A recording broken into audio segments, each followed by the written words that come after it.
All right, let's talk about two drinks you probably see every single day: coffee and tea. You might think they're pretty simple, right? But behind these cups, there's this hidden history of conflict, fantasy, and power that has secretly shaped the way we think about work and, well, how we relax. I mean, think about it. Why do we grab a coffee to get stuff done, but we sit down for tea to chill out? They're both basically just caffeinated hot water. And believe it or not, they showed up in Europe at almost the exact same time. So how in the world did one become the fuel for ambition, while the other became a symbol of total calm? That's the puzzle we're going to solve today. And these modern stereotypes, they're crystal clear. Coffee feels public. It's all about energy, business, and debate. Tea, on the other hand, feels private. It's about serenity, culture, and ritual. But these feelings, these associations, they are not random at all. They were actually forged by centuries of history, and that's exactly where our story begins. To get to the bottom of this paradox, we have to travel back in time, all the way to the 17th century. And here's the thing. The answer isn't in the leaves or the beans themselves. Nope. It's found in the totally different ways these two drinks arrived in Europe. One came from a familiar neighbor, and the other from a distant, almost mythical land. And this is where it gets really, really interesting. They both arrived in the 17th century. This wasn't a slow trickle. They basically landed in European culture at the exact same moment. The fact that their paths split so radically and so quickly is the real heart of this mystery. So first up, let's talk about coffee. Its story in Europe really begins not with taste, but with tension. It didn't just arrive as a new product on the shelf. It arrived as the cultural symbol of a powerful and often feared rival.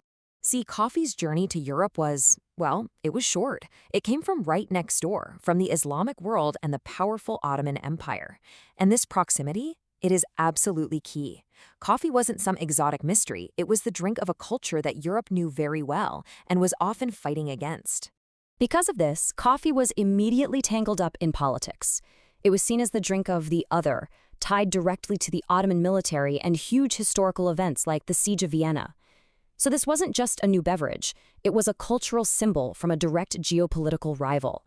And all that suspicion, it led to some serious cultural resistance. Coffee was viewed with caution, even fear.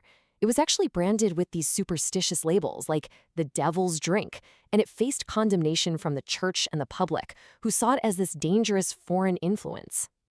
But here's the twist. That very same suspicion helped create something totally revolutionary: the coffee house.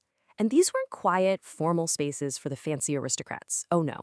They were loud, public hubs where the new middle class, merchants, thinkers, traders, could get together to debate ideas, share news, and make deals.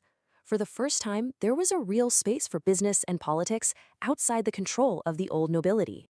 Okay, so now let's turn to tea, which has a completely different story. If coffee was the drink of the familiar rival next door, tea was this idealized elixir from a world of total mystery.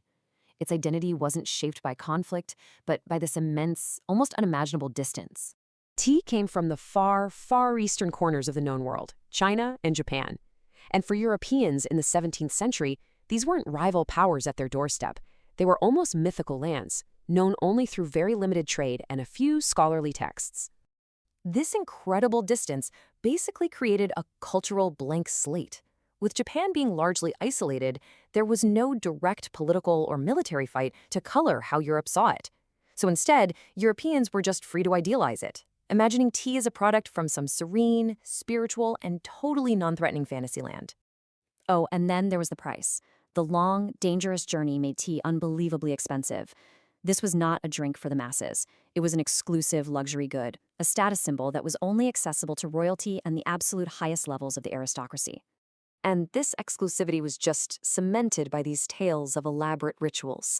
The Japanese tea ceremony, with its focus on discipline, beauty, and tranquility, absolutely fascinated European nobility. They saw a mirror of their own courtly values, a sophisticated performance of high culture they could just adopt to show off their own refinement. Okay, so we've got two very, very different origin stories here. Now let's see how those origins directly created the distinct cultures and social spaces that we still associate with coffee and tea today. And this brings us right to the core idea. Coffee became the drink of the real other, the neighbor you can actually see, the one you compete with and debate with in the real world.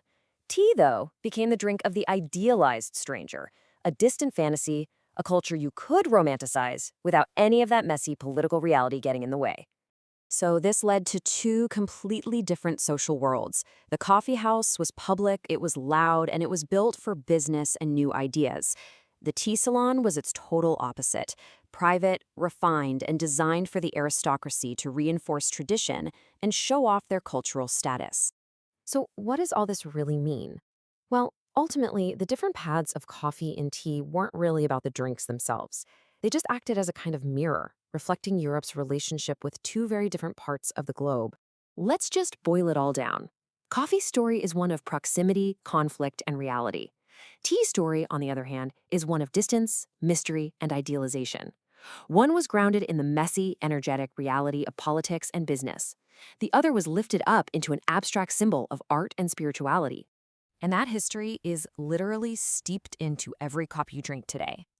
Coffee became the symbol of the real world, a world of action, business, and politics. And tea became the symbol of an imagined world, a world of escape, art, and fantasy. It really makes you think, doesn't it? The next time you choose between coffee and tea, just remember you're not just picking a drink. You are stepping into a story that's been centuries in the making. And that really begs the question, what other forgotten histories are hiding in the simple choices you make every single day?